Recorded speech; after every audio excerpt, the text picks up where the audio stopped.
Hi hello भूमिका महाराष्ट्रीयन मुलगी या आपल्या यूट्यूब चॅनलमध्ये आपणा सर्वांचं खूप खूप स्वागत आहे।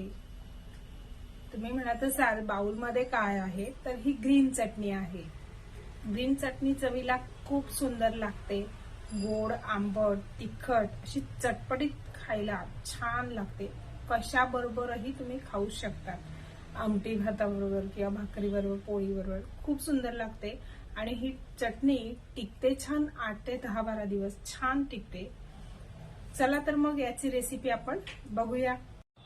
साहित्य आहे, हिरवे टोमॅटो घेतले छान 5 ते 6, पाव इंच आल्याचा तुकडा घेतला आहे, 2 मिरच्या घेतल्या आहे, नंतर गूळ घेतला आहे पाव वाटी, फोडणीसाठी जिरं घेतलं आहे 1 चमचा, तीळ घेतली आहे 2 चमचे, मीठ आहे स्वादानुसार आणि हिंग आहे।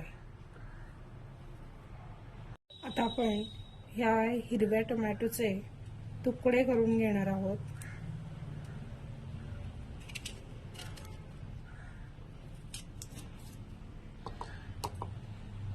असे छान उभे आडवे फोडी करून घ्यायचे आहे।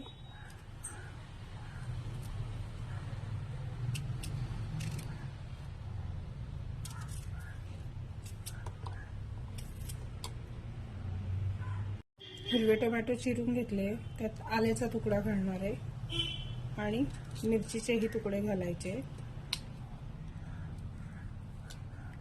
मिरची तुम्ही तिखट चवीनुसार घेऊ शकता, कमी तिखट किंवा जास्त तिखटवाली मिरची। आता हे आपण मिक्सरला बारीक करून घेणार आहोत। हे बघा छान आपलं पेस्ट तयार झाली आहे। आता आपण याला फोडणी घालणार आहोत।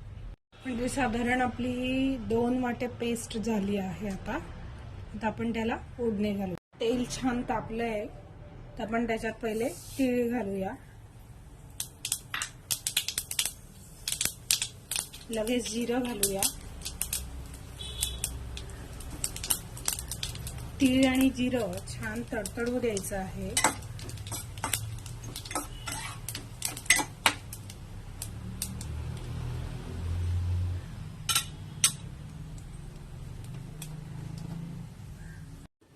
आता त्यात आपण हिंग घालू, एक साधारण पाव चमचा,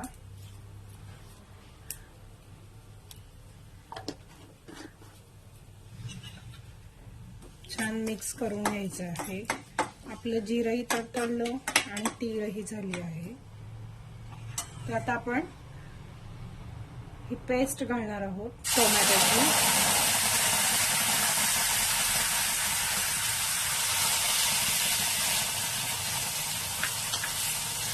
आणि छान हे मिक्स करून घेणार आहोत।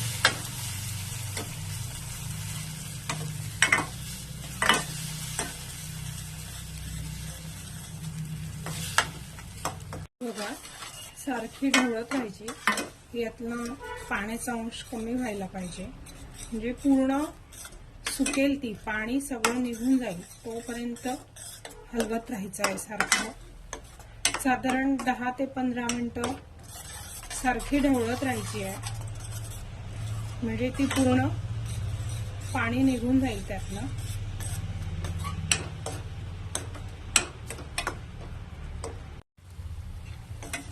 हे बघा बऱ्यापैकी ड्राय होत आली आहे।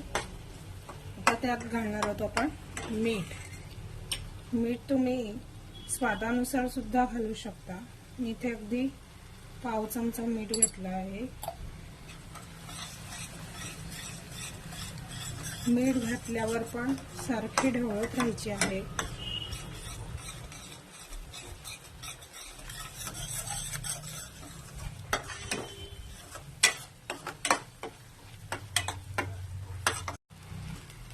हे बघा बऱ्यापैकी त्यातला पाण्याचा अंश निघून गेला आहे। त्यात आपण गूळ घालणार आहोत। तुम्ही साखरही घालू शकता, पण पाणी पूर्ण सुकायला हवं, नुसती गुळाच्या याच्यात करायची ही आपल्याला।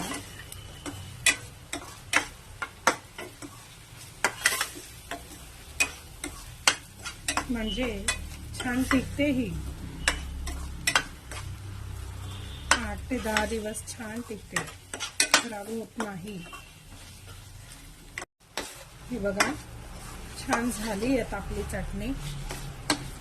आपण हिला बाउलमध्ये काढून घेऊया. छान गोड आंबट तिखट अशी छान चटपटीत चटणी झाली आहे. चटणी सुंदर होती की नाही? तर मैत्रिणींनो, तुम्ही पण नक्की करून बघा आणि व्हिडिओ आवडल्यास लाईक शेअर सबस्क्राईब करायला विसरू नका.